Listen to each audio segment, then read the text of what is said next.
Hello সবাইকে। আজকে আমি তোমাদের ক্লাস 9 এর যে বল ও গতি চ্যাপ্টারটা রয়েছে সেই চ্যাপ্টার থেকে আজকে আমরা আলোচনা করব নিউটনের প্রথম গতিসূত্র নিয়ে। অর্থাৎ নিউটনের প্রথম গতিসূত্র থেকে যে মোস্ট ইম্পর্টেন্ট কোশ্চেনগুলো হতে পারে সেগুলো নিয়ে আলোচনা করব। তো নিউটনের প্রথম গতিসূত্র তোমরা সবাই জানো যে বাইরে থেকে বল প্রযুক্ত না হলে পরে ধরে নাও এটা একটা বস্তু, ঠিক আছে, এটা স্থির রয়েছে। তো আমি যতক্ষণ না পর্যন্ত বল প্রয়োগ না করব ততক্ষণ পর্যন্ত কী হবে, এই যে স্থির বস্তুটা স্থির থাকবে। এবার কোনো একটা বস্তু গতিশীল রয়েছে, ঠিক আছে, এটা গতিশীল রয়েছে। বাইরে থেকে যতক্ষণ আমি বল প্রয়োগ করব ততক্ষণ পর্যন্ত কী হবে না, এই যে বস্তুটা গতিশীল বস্তুটা রয়েছে সেই গতিশীল বস্তুটা কী হবে না, স্টপ করবে না, অর্থাৎ সেটা থেমে যাবে না। তো এটাই হচ্ছে কি নিউটনের প্রথম গতিসূত্র। অর্থাৎ এখানে নিউটনের প্রথম গতিসূত্র আমরা মানে প্রথম গতিসূত্র থেকে আমরা কী কী জানতে পারি, বল সম্পর্কে জানতে পারি, তারপরে জাড্য ধর্ম সম্পর্কে জানতে পারি, তাই তো। তাহলে এই যে নিউটনের প্রথম গতিসূত্র, সেই নিউটনের প্রথম গতিসূত্র থেকে যে কোশ্চেনগুলো হয়, তাহলে এখান থেকে দেখো যে তোমাকে জিজ্ঞেস করতে পারে যে বল কাকে বলা হয়, বলের ধারণা আমরা কোথা থেকে পাই, নিউটনের প্রথম গতিসূত্র থেকে পাই। তারপরে হচ্ছে কি জাড্য কাকে বলা হয়। তো এই যে বল, বল কাকে বলা হয়, বাইরে থেকে চাপ প্রয়োগ করে কোনো বস্তুর অবস্থার পরিবর্তন করা হয় বা পরিবর্তন ঘটানোর চেষ্টা করা হয়, ঠিক আছে। সেই যেটা প্রয়োগ করছি সেটাকে আমরা কি বলবো, বল বলবো, ঠিক আছে। আর জাড্য কাকে বলবো, এই যে বস্তুটা রয়েছে, অর্থাৎ এই যে বস্তুটা স্থির অবস্থায় রয়েছে, তো স্থির থাকার জন্য অর্থাৎ যে ধর্মের জন্য এই বস্তুটা স্থির রয়েছে, গতিশীল হচ্ছে না, ঠিক আছে, তাহলে এই যে ধর্মটা সেই ধর্মটাকে কী বলা হয়, জাড্য বলা হয়। অর্থাৎ যে ধর্মের জন্য কোনো বস্তু স্থির অবস্থায় থাকে সেটাকে বলা হয় কি, তার জাড্য ধর্ম। অর্থাৎ গতিশীল থাকা বা স্থির থাকা, অর্থাৎ যে কারণে গতিশীল থাকছে সেই যে ধর্মটা, সেই ধর্মটাকে কী বলা হয়, গতিজাড্য বলা হয়। তো এইগুলো মোটামুটি তোমরা জানো। যে প্রশ্ন মানে সবথেকে বেশি আসে বা সবথেকে বেশি ইম্পর্ট্যান্ট সেটা হচ্ছে যে বলের সংযোজন সংক্রান্ত সামান্তরিকের যে সূত্রটা আছে সেটা বিবৃতি করো। বিবৃতি করতে বলেছে, তাহলে আমরা লিখবো কী করে, তাই তো। অনেকে বুঝতে পারো না, তো প্রথমেই কী করবে, ছবিটা আঁকবে। ছবিটা আঁকার পরে তোমরা বইয়ে দেখবে যে বিবৃতিটা রয়েছে সেটাই করবে। তো আমি বলে দিই।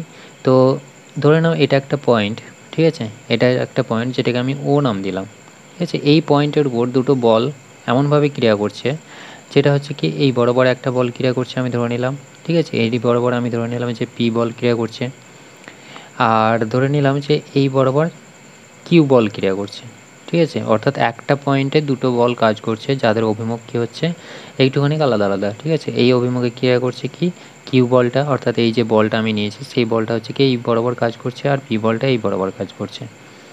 তো এই যে পয়েন্টটা, ঠিক আছে, এই পয়েন্টের উপরে আমার কী কাজ করছে, দুটো বল কাজ করছে, অর্থাৎ ও বিন্দুতে দুটো বল ক্রিয়া করছে। তাহলে এই যে পয়েন্টটা আমি ধরে নিলাম যে এখান থেকে এ, এটা হচ্ছে কি এ, এটা হচ্ছে কি বি, অর্থাৎ এই যে বি মানে ও বি যেটা পাচ্ছি সেটা হচ্ছে যে এই যে কিউ বলটা রয়েছে তার মানটা, অর্থাৎ তার পরিমাণটা হচ্ছে, অর্থাৎ ও বিটাই কী হচ্ছে, ও বিটাই হচ্ছে কি কিউ বলের যে মানটা সেটাই হচ্ছে কি ও বিটা, ঠিক আছে। তাহলে এটা পেলাম। আর যেটা ও এ পাচ্ছি সেটা হচ্ছে কি যে পি বলটা নিয়েছে সেই পি বলটার মান, ঠিক। তাহলে পি বলটার মান কি হচ্ছে, পি বলের মান হচ্ছে কি ও এ, ঠিক আছে। তা আশা করি বুঝতে পেরেছো। তো এই যে ও এ পাচ্ছি, তাহলে আমি কি করলাম, আমি এই একটা বিন্দুকে আমি এমনভাবে নিলাম যাতে কি হয়, যে এই যে দুটো বিন্দু রয়েছে, যদি আমি এই বিন্দু দুটোকে আমি একটা সামান্তরিকের সন্নিহিত মানে বাহু ধরে নিই, ঠিক আছে, সন্নিহিত বাহু ধরে নিই, তাহলে সন্নিহিত বাহু যদি প্রকাশ করা হয় তাহলে আমি ধরে নিলাম যে এই বরাবর মানে এই ও বিন্দু ও এ আর বি বিন্দুকে আমি কি করছি, একটুখানি বাড়িয়ে একটা সামান্তরিক এঁকে নিচ্ছি, ঠিক আছে। সামান্তরিক এঁকে নিলাম। এবার ধরে নিলাম যে যে দুটো বল নেওয়া হয়েছে সেই দুটি বল হচ্ছে কি এই যে সামান্তরিকটা আমি আঁকলাম সেই সামান্তরিকের দুটি সন্নিহিত বাহু। তাহলে এই যে দুটি সন্নিহিত বাহু যদি দুটি বলের মান প্রকাশ করে, তাহলে এই যে মানে এটাকে যদি আমি সি নাম দিই, তাহলে সন্নিহিত বাহুগুলো যদি বলের মান প্রকাশ করে তাহলে এই যে কর্ণটা থাকবে সামান্তরিকের যে কর্ণটা, সেই সামান্তরিকের কর্ণটা কি করবে, এই যে দুটো বল রয়েছে সেই দুটি বলের যে মান, অর্থাৎ এই যে দুটি বলের মান, ঠিক আছে, অর্থাৎ সংযোজনের যে ফল সেই ফলটাকে কি করবে, প্রকাশ করবে, অর্থাৎ যেটাকে আমরা কি বলি, লব্ধি বলি, ঠিক আছে। অর্থাৎ এইটাই কি করবে, লব্ধির বলের মানে লব্ধি বলের মান ও অভিমুখ প্রকাশ করবে, ঠিক আছে। অর্থাৎ এই যে দুটো বল ক্রিয়া করলো, এই দুটি বলের যে লব্ধি মান, এবার লব্ধি কী সেটা আমাকে জানতে হবে, তাই তো। তার আগে মানে একটুখানি বুঝে নাও লব্ধিটা, আমি একটু পরে বলছি। যে লব্ধি হচ্ছে কি, দুটি বল অর্থাৎ একাধিক ভেক্টরকে মানে সংযোজন করলে পরে যে ফলটি পাওয়া যাবে, অর্থাৎ যে ফলটা পাওয়া যাবে। ধরে নাও আমি কি করছি, এখানে দুটো ভেক্টর নিলাম, এই দুটো ভেক্টরকে আমি যদি যোগ করি, তাহলে যোগ করার পরে যে ফলটা পাবো সেটাকে যে ভেক্টর দ্বারা প্রকাশ করা হয় সেই ভেক্টরটাকে কি বলা হয়, এই যে দুটো ভেক্টর রয়েছে তার লব্ধি বলা হয়।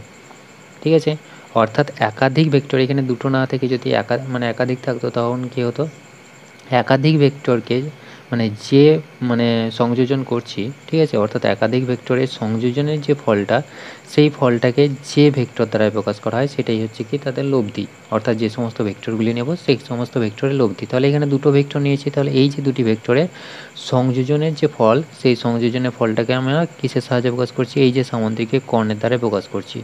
তো এই যে সামুদ্রিকের কর্ণটা, এটাই হবে কি এই যে দুটো ভেক্টর দুটো বল রয়েছে তাদের কি হবে, লব্ধির মানটা প্রকাশ করবে। ঠিক আছে, তো এটাই হচ্ছে কি লব্ধির মান। তো এই যে জিনিসটা আমি বললাম সেটাই হচ্ছে কি বলের যে সংযোজন সংক্রান্ত সামুদ্রিকের সূত্র সেটা। এবার যদি আমি কথায় লিখি তাহলে দেখো যে কথায় কীভাবে লিখবো, যে একটি বিন্দু, ঠিক আছে, এটা হচ্ছে কি একটা বিন্দু, এই বিন্দু থেকে ক্রিয়াশীল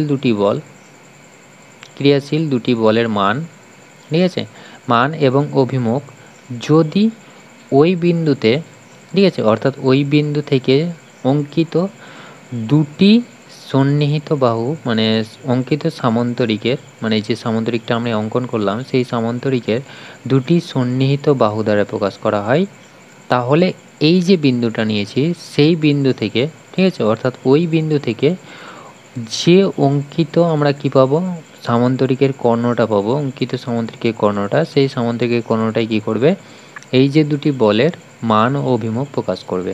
তাহলে আশা করি বুঝতে পেরেছ। তাহলে মান এবং অভিমুখ কী করছে, প্রকাশ করছে এই কর্ণটা।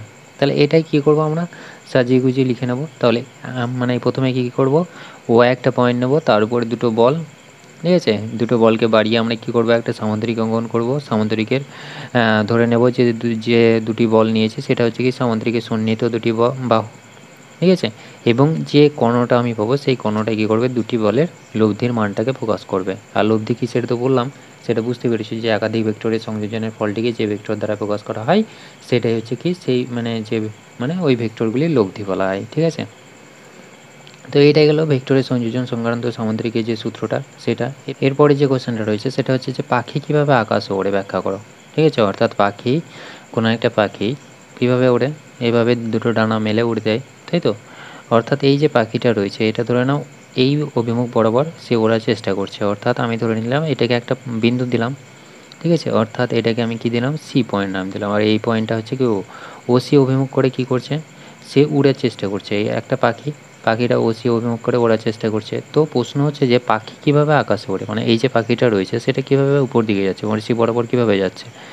তো দেখো যে এই যে পাখিটা রয়েছে সে কি করছে, এখানে কি রয়েছে, বাতাস রয়েছে, তাই তো, এয়ার মিডিয়াম রয়েছে। তো এই যে পাখিটা রয়েছে সেই পাখিটার যে ডানা, সেই ডানা কার উপর বল প্রয়োগ করছে, এই যে বাতাসের উপর বল প্রয়োগ করছে, ঠিক আছে, অর্থাৎ বাতাসের উপর এই অভিমুখে বরাবর এই যে ও, এটাকে যদি আমি পয়েন্ট নাম দিই এ বি, তাহলে ও এ বরাবর এবং ও বি বরাবর কী করছে, বল প্রয়োগ করছে কার উপর, বাতাসের উপর, বায়ুর উপর। তাহলে আমরা কি জানি যে প্রত্যেকটি ক্রিয়ার সমান এবং বিপরীতমুখী প্রতিক্রিয়া রয়েছে। তাহলে এই যে আমরা কি করলাম, বায়ুর উপর বল প্রয়োগ করলো পাখিটা, ঠিক আছে, একটা ডানা দিয়ে বল প্রয়োগ করলো, তাহলে এই ডানা বরাবর কি পাবো আমরা, বিপরীতমুখী একটা প্রতিক্রিয়া বল পাবো। অর্থাৎ বায়ুও কী করবে, একটা বিপরীতমুখী প্রতিক্রিয়া বল দেবে, তাই তো, বায়ুর উপরে বল প্রয়োগ করলো, বায়ু থেকে কী ফেরত পাবে, একটা বিপরীতমুখী প্রতিক্রিয়া বল। তাহলে এই যে ও এ বরাবর তার বিপরীতমুখী প্রতিক্রিয়া বলটা হচ্ছে কি এইটা, তাই তো, এটা হচ্ছে কি বিপরীতমুখী প্রতিক্রিয়া বল। তাহলে আমি যদি এটাকে বি ড্যাশ দিয়ে দিই, ঠিক আছে, তাহলে ও বির প্রতিক্রিয়া বল হচ্ছে ও বি ড্যাশ, আর ও এর প্রতিক্রিয়া বলটা কী হবে, এই যে ডানাটা, এই ডানাটা যে বলটা প্রয়োগ করছে বাতাসের উপর, সেই বলের দরুন বায়ু কী করছে, তাকে একটা বিপরীতমুখী প্রতিক্রিয়া বল দিচ্ছে। আমি ধরে নিলাম যে তার অভিমুখটা হচ্ছে এই বরাবর, ঠিক আছে, অর্থাৎ এটা হচ্ছে কি এ ড্যাশ দিলাম। তাহলে এই যে দুটি আমি ভেক্টরে এই যে দুটি বল পাচ্ছি সেই দুটি বলের যে সংযোজনের যে ফলটা, অর্থাৎ ভেক্টর যে সংযোজনের ফলটা পাচ্ছি, অর্থাৎ যে লব্ধিটা পাচ্ছি সেটা কোন দিকে ক্রিয়া করবে, তাহলে আমি দেখো যে কী পাচ্ছি, এই বরাবর পাচ্ছি, তাই তো। তাহলে প্রতিক্রিয়া বলটা এইভাবে ক্রিয়া করছে এবং তাদের যে লব্ধির মানটা সেটা কোথায় কাজ করবে, এই বরাবর কাজ করবে, ঠিক আছে। এই লব্ধির মানটা কি করছে, সামনের দিকে অর্থাৎ উপর দিকে কাজ করার জন্য কি হচ্ছে, পাখিটা আকাশে উড়ে যাচ্ছে, ঠিক আছে। তো এই যে জিনিসগুলো লিখলাম, মানে মানে আমি অঙ্কের ভাষায় লিখলাম, সেগুলোকে তোমাদেরকে কথায় লিখতে হবে। অর্থাৎ তোমরা ধরে নেবে যে কোনো একটা পাখি রয়েছে, সেটা কি করছে, ও সি অভিমুখ করে ওড়ার চেষ্টা করছে, ঠিক আছে। পাখির যে ডানা দুটো রয়েছে সেটা হচ্ছে কি ও এ এবং ও বি, সেই দুটি ডানায় কী করছে, বায়ুর উপর প্রযুক্ত বল ক্রিয়া করছে, অর্থাৎ বায়ুর উপর বল প্রয়োগ করছে, এবং বিপরীতমুখী একটা প্রতিক্রিয়া বল পাচ্ছে বায়ু থেকে সেই ডানার দরুন, অর্থাৎ যে ডানাটা আমি নেব ও বি দরুন, ও বি ড্যাশ প্রতিক্রিয়া বল, ও এর দরুন ও এ ড্যাশ প্রতিক্রিয়া বল ফেরত পাচ্ছে, এবং তাদের যে লব্ধির মানটা, এটা হচ্ছে কি প্রতিক্রিয়া বল, ঠিক আছে, এটা হচ্ছে কি প্রতিক্রিয়া বল। তাহলে এই যে প্রতিক্রিয়া বলের দরুন কী হচ্ছে, লব্ধির মানটা আমি উপর দিকে পাচ্ছি, সেই কারণে কি হচ্ছে, পাখিটা আকাশে উড়ে যেতে পারছে, ঠিক আছে। এইটাই হচ্ছে কি পাখি কীভাবে আকাশে ওড়ে, তার পেছনে যে লজিক সেটাই হচ্ছে এটা। তো আশা করি বুঝতে পেরেছি। এইবার প্রশ্ন হচ্ছে যে পাখি কীভাবে একদিক থেকে আরেক দিকে নড়ে যায় বা হেলান দিয়ে যায়, তাই তো। এবার দেখো যে এই যে লব্ধি বলটা, এই দুটি বলের মানের যে যোগফলটা সেটা কি করছে, অর্থাৎ সংযোজনের যে ফলটা সেটাই প্রকাশ করছে কি এই যে লব্ধিটা, ঠিক আছে। এবার একটা বল যদি কমে যায়, ঠিক আছে, ধরে নাও এটা হচ্ছে কি 5 নিউটন বল প্রয়োগ করলো, আর এটা হচ্ছে কি 10 নিউটন বল প্রয়োগ করলো, তাহলে দেখো যে এটা হচ্ছে কি কম বল, তাই তো, অর্থাৎ এই ডানার দরুন যে প্রতিক্রিয়া বল পেয়েছে সেই বলটা হচ্ছে কি কম, তাহলে এই যে লব্ধি মানটা আছে সেই লব্ধি মানটা কী হবে, এই দিক বরাবর একটু হালকা বেঁকে যাবে, ঠিক আছে। অর্থাৎ যে দিক বরাবর মানটা কম হবে, বলের মান প্রযুক্ত বলের মানটা কম, সেই দিক বরাবর কী হবে, লব্ধিটা হেলে যাবে, ঠিক আছে। তো এই যে হেলে যাওয়ার কারণে কী হচ্ছে, পাখিটা কী করবে, একদিক থেকে আরেক দিকে মানে বেঁকে যাচ্ছে বা সাইডে চলে যাচ্ছে, ঠিক আছে। এইটাই হচ্ছে কি, অর্থাৎ হেলে যাচ্ছে, এটাই হচ্ছে কি তার কারণ। অর্থাৎ যেই ডানার উপর বল মানে যেদিকে ডানা কম বল প্রয়োগ করবে, ঠিক আছে, পাখি সেদিকে কী হবে, হেলে যাবে। তো আশা করি বুঝতে পেরেছ। এরপরে যে কোয়েশ্চেনটা রয়েছে সেটা হচ্ছে কি বলের সমকৌণিক উপাংশ বিভাজনের সাহায্যে রোলার টানা ও ঠেলা ব্যাখ্যা করো। এই প্রশ্নটার আরেকটা প্রশ্ন হয়, অর্থাৎ সেম কোয়েশ্চেন তোমাদের বইয়ে যেটা রয়েছে সেটা হচ্ছে কি রোলার দিয়ে আছে, সেম কোয়েশ্চেন হচ্ছে যে কোনো বস্তুকে গতিশীল করতে হলে তাকে ঠেলার চেয়ে টানা সুবিধাজনক কেন, সেম একই জিনিস। অর্থাৎ তোমাকে যদি এই কোয়েশ্চেনটা দিয়ে দেয় তাহলে একই অ্যান্সার হবে, এটা দিলে পরে একই অ্যান্সার হবে, অর্থাৎ টানা ও ঠেলা তোমাকে এখানে জিজ্ঞেস করেছে। তো কোনো একটা বস্তুকে যদি গতিশীল করতে হয় তাহলে তাকে ঠেলা চেয়ে টানা সুবিধাজনক কেন, তার কারণ হচ্ছে যে আমরা যখন কোনো একটা মানে কোনো একটা বল ধরে নাও, এটা হচ্ছে কি একটা যদি আমি এটাকে বক্স হিসেবে নিয়ে নিই বা একটা রোলার হিসেবে নিয়ে নিই, ঠিক আছে। তো এই রোলারের উপর যখন আমি বল প্রয়োগ করছি, এই অভিমুখ বরাবর বল প্রয়োগ করছি, তাই তো, অর্থাৎ এটা কি করছি আমরা, এটা হচ্ছে কি আমরা ঠেলছি, ঠিক আছে। ঠেলার দরুন কী করছে, এই কোনো একটা বল ক্রিয়া করছে। তো এই যে বলটাকে দরুন আমরা দুটো উপাংশ পাই, কী কী উপাংশ পাই, অর্থাৎ একটা আনুভূমিক উপাংশ পাই, ঠিক আছে, এই বরাবর আনুভূমিক উপাংশটার নাম কি এফ এক্স, ঠিক আছে। আর উলম্ব উপাংশ এখানে আমার উলম্ব উপাংশটা কী হবে, এই দিক বরাবর ক্রিয়া করবে, তাই তো, অর্থাৎ এফ ওয়াই। তাহলে এই যে আমরা দুটো একটা আনুভূমিক একটা উলম্ব উপাংশ পাচ্ছি, এই দুটি উপাংশ যে সংযোজন ফলটা অর্থাৎ যে লব্ধিটা সেটা কি করছে, এই বরাবর কাজ করছে, অর্থাৎ দেখো যে এই যে জায়গাটায় আনুভূমিক উপাংশ, তাহলে এই যে বলটা আমি দিলাম, ঠিক আছে, এটা হচ্ছে কি আমি ধরে নিলাম F1 বল, তাহলে F1-এর ধরুন আমরা কি পাচ্ছি, Fx পাচ্ছি আর এবং Fy পাচ্ছি, দুটো উপাংশ পাচ্ছি। তাহলে এই দুটো উপাংশ দেখো এই বরাবর যে উপাংশটা পাচ্ছি আনুভূমিক উপাংশটা, সেটা কি করছে, এই বস্তুটার উপর কাজ করছে। এবং আমরা যখন কোনো একটা বস্তুকে ঠেলি তখন কী হয়, এই যে তলটা রয়েছে অর্থাৎ সংস্পর্শ তল বরাবর কী কাজ করে, বিপরীতমুখী একটা বল কাজ করে, তাই তো, বিপরীতমুখী একটা বল কাজ করে, সেটাকে বলা হয় ঘর্ষণ বল। তো এই ঘর্ষণ বলের বিরুদ্ধে আমাদেরকে কী করতে হয়, বল প্রয়োগ করতে হয়। তো এই বলটা আমি কী করছি, প্রয়োগ করছি এর উপর। তো এর দুটো উপাংশ আমি কী পেলাম, আনুভূমিক উপাংশ এবং উলম্ব উপাংশ। তো এই দেখো আনুভূমিক উপাংশটা কী হচ্ছে, এর উপর ক্রিয়া করছে, এবং উলম্ব উপাংশটা কী হচ্ছে, এই যে বস্তুটা রয়েছে এই বস্তুটার উপর ক্রিয়া করছে। তাহলে এই যে দুটি বস্তুর উপর সরাসরিভাবে কী কাজ করছে, এই যে বস্তুটা আমি নিয়েছি অর্থাৎ রোলারটা নিয়েছি, সেই রোলারের উপর একদম পুরোপুরিভাবে ক্রিয়া করছে, যার দরুন কী হচ্ছে, এই যে উলম্ব উপাংশ এবং আনুভূমিক উপাংশের দরুন এই যে বস্তুটা রয়েছে তার ওজনটা আনুভূমিক তুলনামূলকভাবে বেড়ে যাচ্ছে, ঠিক আছে। তো ওজনটা কী হয়ে যাচ্ছে, তুলনামূলকভাবে বেশি, ঠিক আছে, বেশি হয়ে যাচ্ছে কি ওজনটা, এই যে বস্তুটা রয়েছে সেই বস্তুটার ওজনটা তুলনামূলকভাবে বেশি হয়ে যাচ্ছে। এবং ওজন বেশি হলে পরে কী হয়, বস্তুর জাড্য বেড়ে যায়, তাই তো? অর্থাৎ ভর যদি বেশি হয়ে যায় তাহলে জাড্য বেশি হয়ে যায়। তাহলে তার জন্য আমাকে কী করতে হবে? বেশি বল প্রয়োগ করতে হবে।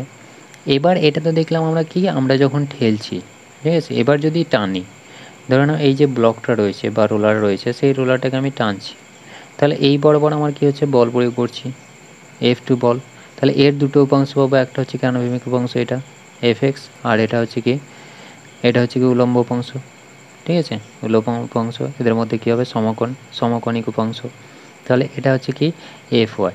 তাহলে দেখো যে এই ফোর্সটাই কী হচ্ছে? এর উপর কাজ করছে, এবং এই যে ফোর্সটা রয়েছে এই ফোর্সটা কী হচ্ছে? ঊর্ধ্বমুখী কাজ করছে, এবং ঊর্ধ্বমুখী কাজ করার দরুন এর যে ওজনটা রয়েছে সেই ওজনটা তুলনামূলকভাবে কী হয়? হ্রাস পেয়ে যায়। উপর দিকে যেহেতু কাজ করছে, তাহলে উপর দিকে কাজ করার জন্য এর যে মানে ওজনটা তুলনামূলকভাবে হ্রাস পায়, এবং হ্রাস পাওয়ার জন্য কী হচ্ছে? এর জাড্যধর্ম কমে যাচ্ছে, এবং জাড্যধর্ম কমে যাওয়ার কারণেই কী হয়ে যায়? যে আমাকে অল্প পরিমাণে বল প্রয়োগ করলে পরে কী হবে? সেটা গতিশীল হতে থাকবে, ঠিক আছে? এর উপরে কিন্তু ঘর্ষণ বল কাজ করছে। কোন দিকে কাজ করছে? সেম একই দিকেও কাজ করছে, কিন্তু যেহেতু আনুভূমিক ওজনটা তুলনামূলকভাবে হ্রাস পাচ্ছে, সেই জন্যে কী হয়? যে এই যে বস্তুটা রয়েছে সেই বস্তুটাকে যখন আমি টানি, ঠিক আছে? টানলে পরে যেহেতু ওজনটা কমে যাচ্ছে, মানে তুলনামূলকভাবে যে লব্ধি ওজনটা পাচ্ছি সেই লব্ধি ওজনটা যেহেতু কমে যাচ্ছে, সেই জন্যে কী হয়ে যাচ্ছে?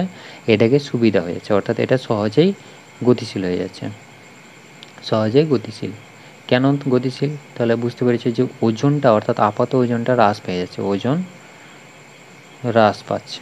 কেন হ্রাস পাচ্ছে? কারণ এই যে উপাংশগুলো রয়েছে, অর্থাৎ উলম্ব উপাংশ যেটা রয়েছে, সমকোণিক উপাংশটা যেটা রয়েছে, সেই উপাংশটা কী হচ্ছে? পুরোপুরিভাবে এর উপর কাজ করছে না।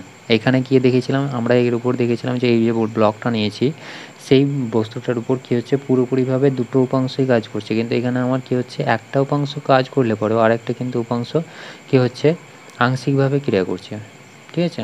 আংশিকভাবে ক্রিয়া করছে। তাহলে এখানে আমি দেখতে পাচ্ছি যে এই যে বস্তুটা, তাহলে কার্যত ওজন কী হচ্ছে? হ্রাস পাচ্ছে, তাই তো? অর্থাৎ এই যে উপাংশটা এটাই কী করছে? গতির মানে অভিমুখ নির্ধারিত করছে, অর্থাৎ গতি নির্ধারিত করছে কে? Fxটাই। কিন্তু Fyটা কী করছে? ওজনটাকে হ্রাস করাতে সাহায্য করছে, তাই তো? তার জন্য কী হয়? কোনো বস্তুকে সহজেই গতিশীল করতে গেলে আমাকে কী করতে হয়? টানতে হয়। টানলে পরে কী হয়? সহজে গতিশীল হয়ে যায়। তাহলে বুঝতে পেরেছো যে এই যে খেলাটা সেটা হচ্ছে কি ওজন হ্রাস নিয়েই ব্যাপারটা, ঠিক আছে? তাহলে এইটাই হচ্ছে কি রোলারের টানা ও ঠেলা। এটাই হচ্ছে কি সমকোণিক যে উপাংশ, এই যে সমকোণিক উপাংশ, সেই সমকোণিক উপাংশের সাহায্যে কোনো বস্তুকে ঠেলা, আর এটা হচ্ছে কি টানা, ঠিক আছে? তো আশা করি বুঝতে পেরেছ। যদি কোনো ডাউট থাকে তো কমেন্ট করে জানাবা। এরপরে যে কোশ্চেনটা রয়েছে সেটা হচ্ছে যে মানে ভর বস্তুর জাড্যের পরিমাপ ব্যাখ্যা করো। দেখো আমরা জাড্য কী জানি? কোনো একটা বস্তু ধরে নাও গতিশীল রয়েছে, এইটা যদি ধরে নাও গতিশীল রয়েছে, তাহলে তাকে যদি আমি আটকাতে চাই তাহলে কী করতে হবে? বাইরে থেকে বল প্রয়োগ করতে হবে। বা কোনো একটা বস্তু যদি স্থির থাকে, মানে যে ধর্মের জন্য স্থির থাকে সেটাই তো জাড্য, তোমরা সবাই জানো নিশ্চয়ই।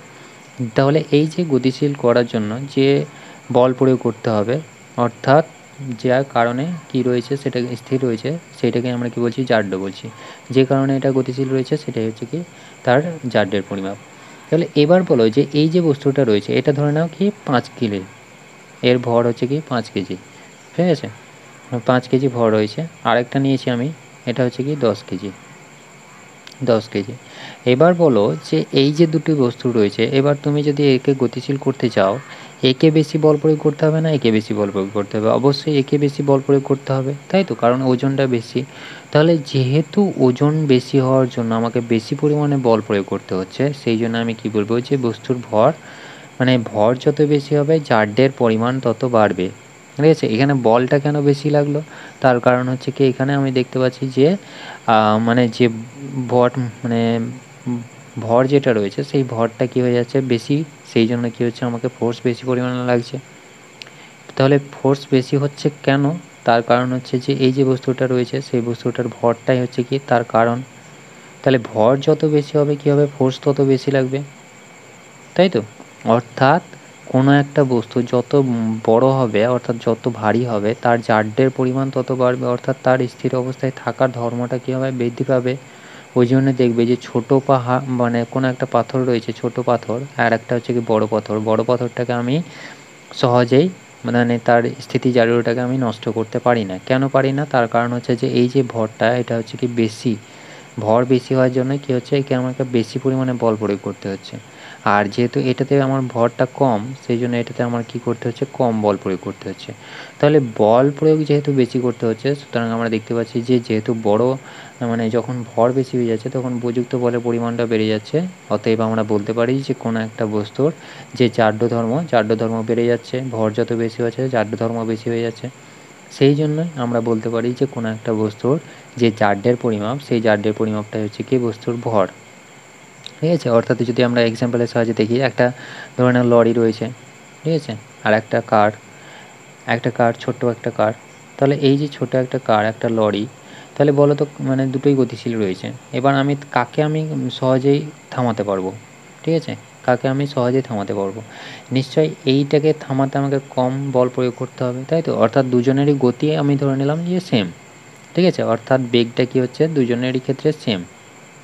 তাহলে বেগ যদি সেম হয় তাহলে কি হবে, আমার এই যে ছোট্ট একটা বস্তু রয়েছে তাকে যদি আমি থামাতে চাই তাহলে আমাকে কম বল প্রয়োগ করতে হবে। কিন্তু যদি একটা লরিকে যদি আমি থামাতে চাই তাহলে কি করতে হবে, আমাকে বেশি বল প্রয়োগ করতে হবে। অর্থাৎ যেহেতু ভর বেশি, বল প্রয়োগ করতে হচ্ছে বেশি। অতএব আমরা বলতে পারি, অর্থাৎ এ থেকে আমি বুঝতে পারছি যে এর গতিজাড্য বেশি। গতিজাড্য অর্থাৎ আমরা যেটা বল প্রয়োগ করি সেটা কি হচ্ছে, গতিজাড্যের বিরুদ্ধে, মানে জাড্যের বিরুদ্ধে তো বল প্রয়োগ করছি। অর্থাৎ এই জাড্যের পরিমাণটা বেশি হয়ে যাচ্ছে। তাহলে ভর যত বেশি হয়ে যাচ্ছে কী হচ্ছে, জাড্যের পরিমাণটাও বেড়ে যাচ্ছে। তো এটাই হচ্ছে কি এক্স্যাক্ট, মানে বলতে পারি যে বস্তুর ভর বস্তুর জাড্যের পরিমাপ। তাহলে এভাবেই তোমাদেরকে লিখতে হবে কথায়, যে কোনো একটা বস্তুর ভর যত বেশি হবে তাতে বল প্রয়োগ করতে হবে বেশি। অর্থাৎ যত বেশি ভর মানে যার বেশি ভর রয়েছে তাকে থামাতে গেলে পরে আমাকে কী করতে হবে, বেশি পরিমাণে বল প্রয়োগ করতে হবে। যেহেতু এর গতিজাড্যের অর্থাৎ বেগ যেহেতু সেম, কিন্তু এর যেহেতু ভরটা বেশি, ভর বেশি হওয়ার জন্য গতিজাড্যের পরিমাণটা বেশি। অতএব আমরা বলতে পারি যে ভর বস্তুর জাড্যের পরিমাপ। ঠিক আছে? তো আশা করি বুঝতে পেরেছ। যদি কোনো ডাউট থাকে তো আমাকে কমেন্ট করে জানাবো, অবশ্যই সলভ করে দেবো। Thank you.